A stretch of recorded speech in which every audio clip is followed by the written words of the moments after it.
Hey everybody, what's up? Today, if you're feeling a little bit anxious, or I guess it could work for depression too. If you're feeling a little anxious, a little off, a little depressed, a little down, your energy levels are all over the place, I'm going to do a Reiki session for you, so stick around. My name is Alina. I'm a spiritual life coach, a manifestation coach, and a Reiki master. So this is a departure from my usual videos. I usually talk about law of assumption, kind of related things, affirmations, subliminals, yada yada. But today I don't know what it is. I don't pay attention to astrology, so I don't know if there's something going on or if it's just this weather. It's just been like rain, rain, rain. Today I just woke up feeling kind of ugh. So I decided to do a Reiki session for you all. So I'm going to start by, of course, lighting the sage. Everyone does, because it's a good kind of cleanser of the energy of the room and of yourself. Give some for you. Just try to take some deep breaths to get started and kind of get settled in. Get yourself comfortable. I'm going to cleanse myself. I already did my meditation today, but this will be an extra layer. I'm going to take some deep breaths. And I'm going to say my Reiki prayer to get us started, okay? So get comfortable. I call on God, spirit guides, angels, archangels, and all other beings of light needed for this session. I ask that my ego step to the side so that I can be a clear channel for healing. All right. Thank you. Let it be. Okay. Before I start, I'm feeling like I want to pull. I got this really awesome deck. Now, I'm not like a tarot reader, okay, but I have this really cool deck. It's like a chakra reading cards. Sometimes I like to use that when I'm like, I feel like something's off and I don't know what I need to work on, what area I need to focus on. The thing with Reiki and with all of this stuff, whether you're like a Neville Goddard person or a law of attraction, whatever it is, it's all about intention. And same thing with, like, I pulled a couple crystals. And I don't know, honestly, hardly anything about crystals. I do not pretend to be an expert on that. I got a little bit of training with my Reiki. But the thing is, it's whatever you assign, everything you assign meaning to. There's no, like, inherent meaning in everything. It's whatever you decide something means. So if you feel like crystals help you, then they're going to help you. Even if it's placebo effect, right? Who cares? If it works and does something for you, then that's good. So I pulled a couple that I felt drawn to. So when I did my Reiki training, they had us, like, we would do the Reiki and then we would pick up different crystals and we would feel the energy of them. And literally, like, because everything is energy, especially if you're a Neville Goddard person, whatever, everything is energy. So they all are going to feel different. So some of them felt like hot, some of them felt cold. Like they all have different vibrations, just like we do. We have different vibrations at different times. So a lot of the time, if I'm pulling crystals, it's just kind of intuitively like, oh, this one's really pretty. I like this. I'm going to use this. These I did look up with my rock identifier app that I have, which is pretty cool. You just take a picture of it and it gives you all the chemical properties, physical properties, healing properties, all that stuff. These were all kind of for like grounding, confidence, yeah, just like the real root chakra stuff. Okay, so this card popped up. And I like this deck because it shows you the chakra that's associated with, and then it gives you a little tidbit. So this one says Divine Wisdom. So I'm going to look up and see what that one is. Number 36. Divine Wisdom. I mean, you could probably guess already what it means, but we're going to just look it up. Soul Star Chakra. That's like even higher up. That's like way up there. So it's saying that you have the divine wisdom of the universe available to you at all times. As you may know, you're deeply connected to and an expression of the divine light of the universe.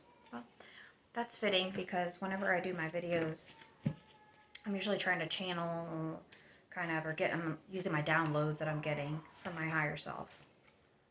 And this one's meditation, so it might just be a call to, today you just need to meditate a little bit more. Okay, so like I said, I already did my meditation, but I also feel like I need the Reiki today. So, all right, called it in. We've done the cleansing. Get started. So my intention is I'm going to go through like all 7 chakras. So try to put your focus. I'm going to like talk you through this. Try to put your focus on each area that I'm talking about, and you should be able to feel something. Okay, so I'm going to go ahead and start. I'm going to start at the top and work my way down. Now, when you get Reiki trained, everybody, first of all, does it differently. Second, a lot of it's just intuitive. Like some of the positions I do my hands, like when I do it on my body or other people, it's not necessarily something I was trained to do. It's just intuitively coming to me. Okay.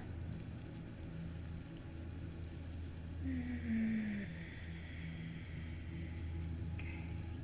You can close your eyes. Try to relax. Take some deep breaths. Okay, I'm feeling it. Okay, so I got the connection going in my hands pretty strong. I'm feeling the heat. Try to put the focus on the crown of your head right now and set your intention. So we're going to be clearing and kind of opening up. This helps with your intuition, getting that connection to your higher self. And the more you're connected to your higher self, it's like when you get your ego out of the way, you're allowing for a higher expression of yourself. Which whenever you do that, that gives you more vitality, more energy. I mean, literally, like, keeps you youthful, keeps you young, helps to balance out your energy. And you want to be tuned in so you get those nudges. If you're trying to manifest something in life, yeah, the more tuned in to that you are, the better off you're going to be. It's going to just be faster.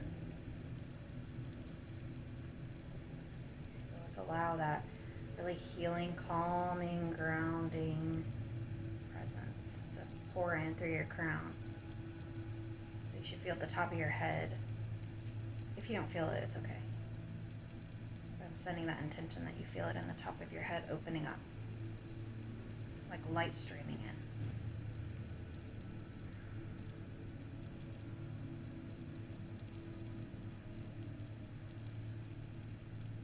Oh, just enjoy that feeling. That feels so good.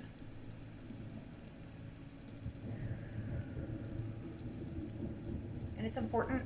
Sometimes, like, you don't want to just focus on your crown chakra and your third eye all the time, because if you just kind of leave that open, I mean, you're just going to be drained. It's going to be too much, and it could cause you anxiety. So really, if you're going to do that, you have to make sure you're also grounding, which I'll show you how to do that as we work our way down. Let's go ahead now to the third eye chakra. I feel like I just kind of want to do this. It's like I feel like I want to wipe away third eye. It's like there's something kind of smudging or some little smudge or something. Okay, so you should feel it like right here, third eye, your pineal gland.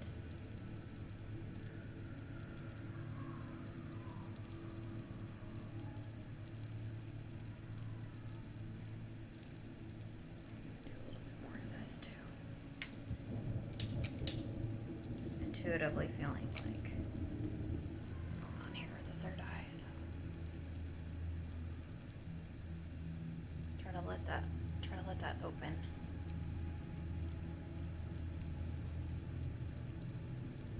That will give you the guidance you're looking for. It also helps you with visualizing. You know, visualizing is an important component for manifesting because you want to visualize yourself already having it is whatever it is that you want. So if you've got your third eye open, it helps you like get back to that time when you were a kid and you could, you had a really active imagination and you could like see things very clearly. So when you do work on your third eye, it's helpful because your visual skills will improve. You'll be able to see more details. A lot of times people say, try to get, invoke every sense and try to really see all the details. Well, that can be really hard if you've forgotten about that part of yourself and you haven't done that in a long time. It can be really hard. So just be patient. Like the more you practice visualizing, the more you'll get more detail and get clearer and it'll get easier for you. Okay, let's move on down to the throat chakra.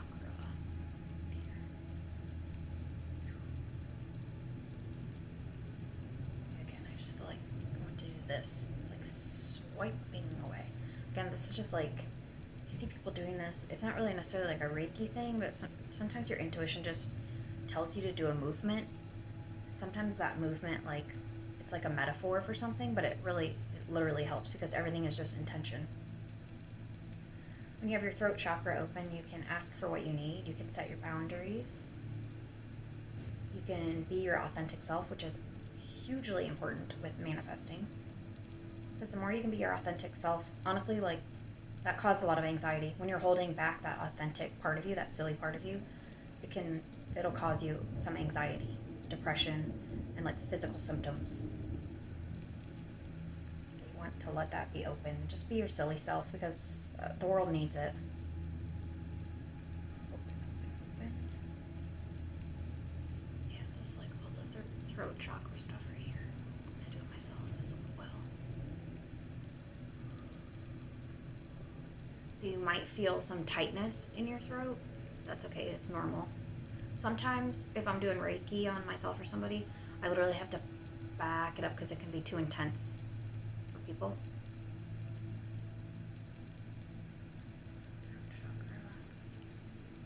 Try to relax your shoulders. Feeling like I need to remind you to do that. Lower your shoulders. And it's like from this part down that we've gotten to, it's like I'm seeing like it's like a white light. Like it's cleared, it's open. Now we got to go through the muck and continue going all the way down. Okay. It's gonna be a quick one today. I'll do longer ones if you guys like this. We're gonna go to the heart chakra. Put your hands on your heart, if you will. That opens up something about it. Charges electromagnetic activity when you put your hands on your heart. That is also, for me, I found that to be really helpful for manifesting. The reason being, a lot of us are just so like all the time, and we just feel so crazy and dysregulated. And the more you do like meditation and this kind of thing, the more regulated you'll be, which equals faster manifesting. Because then your body, your mind, everything knows that it's safe for you to manifest what you're asking for. Because it'll feel natural, feel normal. It won't be like some big scary thing like, can I handle that manifestation? I am reminded of, I've done some inner child meditations, which if you haven't done them, please do them. Just get on YouTube and look up some inner child meditations. I'm not a big fan of going back and digging up old drama and trauma and stuff like that. I don't think you should go looking for it. But inner child meditations are really great because you can connect with that part of yourself from a long time ago. And when I started meditating, I naturally would like have visions of myself as a child. A specific moment, I remember I was in Israel with my brother before he passed away, before we got in this really bad car accident when I was 9. And like I was brought to that memory, and I realized later it was because that was the last time I felt safe. That was the last time I felt safe in my body, because after that we were in that horrible car accident, and then I had to take care of him for 7 years. You know, we all took care of him. Not had to. We loved him, so of course we did. And then he passed away when I was 16. But sometimes stuff like that comes up, and then it's like actually in that meditation I was crying, and I saw my brother, and I know that I was connecting with him, and it was this big release, and it felt really great. And then after that, I've been able to call back that feeling again of feeling safe in my body. And I think because I've been meditating regularly, like I feel most of the time, like even today with my energy being a little off, it does not take much for me to calm it back down. I just don't have the panic attacks, the anxiety that I used to have. Okay, let's work our way down, down, down, down. Sorry, I'm a little silly. Down to your solar plexus, so it's like a little above your belly button. That is where self-confidence, self-concept, self-image, which is very important for manifesting. And again, a lot of this stuff just happens organically. The more you do this stuff, the more you do your visualizations every day or some form of meditation. I've said it in my other videos, meditation does not have to be sitting quietly for an hour. It could be 10 minutes of like listening to the fan, or a dripping faucet, or looking at a candle flame, or doing a walk outside.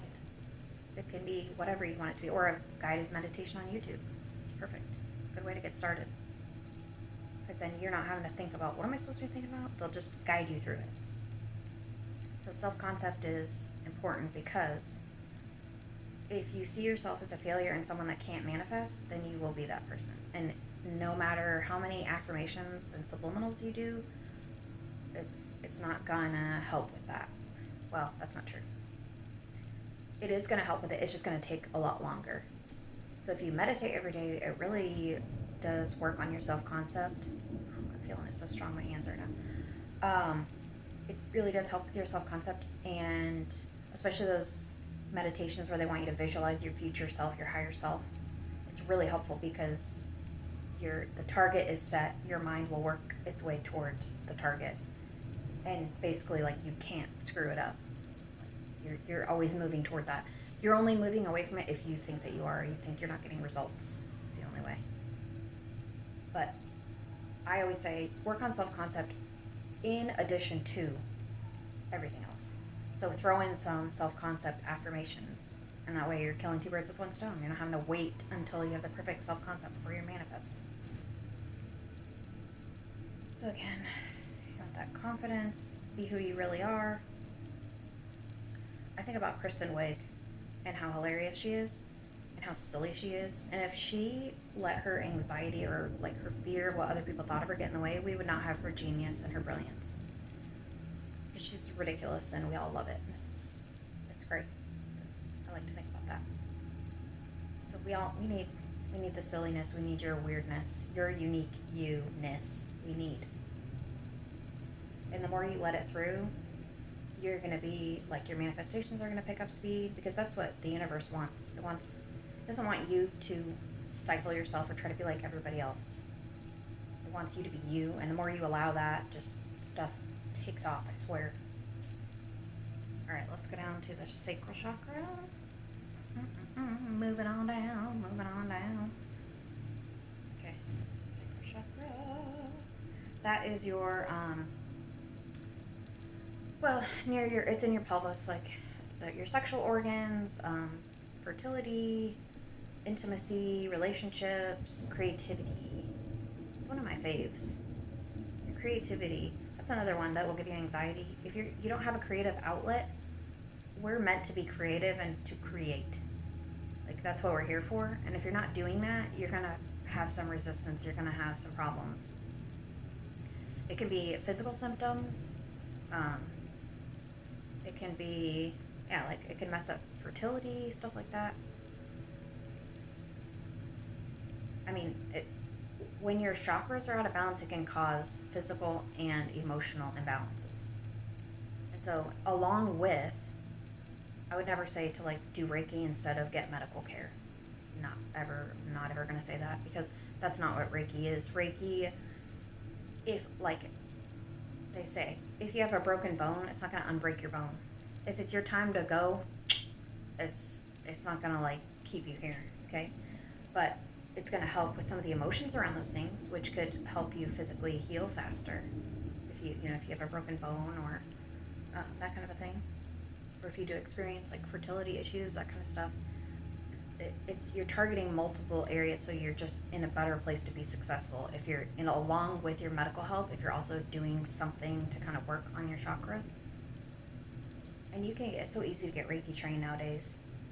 When I did it, I set out just to do it for myself and my family. I didn't really intend on monetizing it. Of course, I did do that at one point, and I really loved it, but when I was also doing hair, because I'm a hairstylist as well, retired hairstylist. But it was really hard for me to, like, go from doing hair to setting up a Reiki table to then going back to doing hair. Like, it was tricky. Okay, open. Kind of want to open it this way too. Again, I'm like, I want to do this.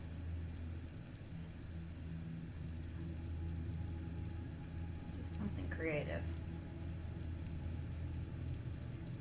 And if, like, a lot of people tell me, oh, you should do watercolor or something like that. I get really stuck in my head with painting and drawing because I have this image of myself that I'm not very artistic in that way. So, of course, that's just going to be perpetuated. And so I have a lot of resistance with that. But there's other ways to do art and to be creative besides, like, painting and drawing. When I listen to music, that's a big one. I'm going to recommend that to everybody. If you're, like, in a funk, seriously put your headphones on or turn your speaker up and blast some music. It's really healing. That always gets me into a flow state too. Especially when I'm depressed. I will have another cup of coffee and I will put on my headphones and yes, stop listening to those negative Nancy Debbie Downer thoughts. Okay, root chakra, one of the most important. Okay, this one, I told you I'm gonna kind of explain this. If you can imagine that you have a cord that's attached, the root chakra is like at the base of your spine. So like right here, where your tailbone is. If you can imagine like a cord going all the way down through all the levels of the earth, all the layers, down to the very core. So you can breathe out.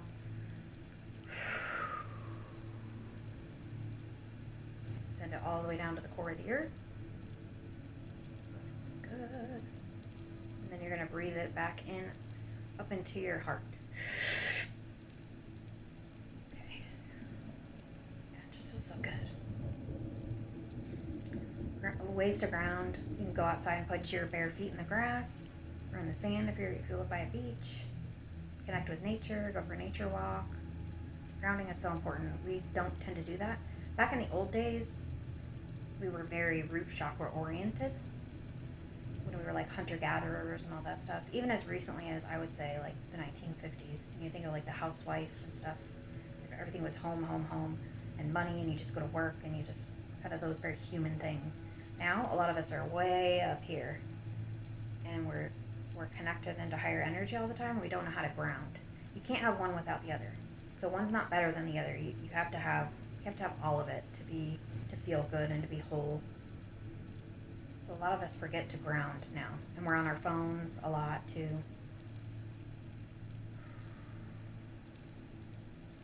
It's good to ground when you're feeling anxious and stuff too. You can always just visualize that if you feel like you have anxiety. You can visualize, like I told you, that cord going all the way down to the core of the earth and then back up. You're always tethered. Keep that in mind. Sometimes that would trip me up and I'm like, well, how do I move around if I'm tethered to this cord? But it's unlimited. It's not a literal cord, obviously, so just imagine that every single where you go, you're always connected to the root, to the core of the earth. Okay. I'm gonna kind of try to close this up and see if there's anything else. Okay. I said this healing be continuous, and so it is. Let's it be. Give all of your divine assistance.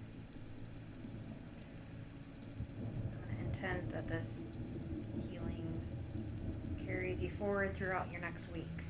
Set that intention. Thank you very much. Thank you, everyone. I hope this was helpful for you. If it was, comment below and I'll do more of these. Like and subscribe.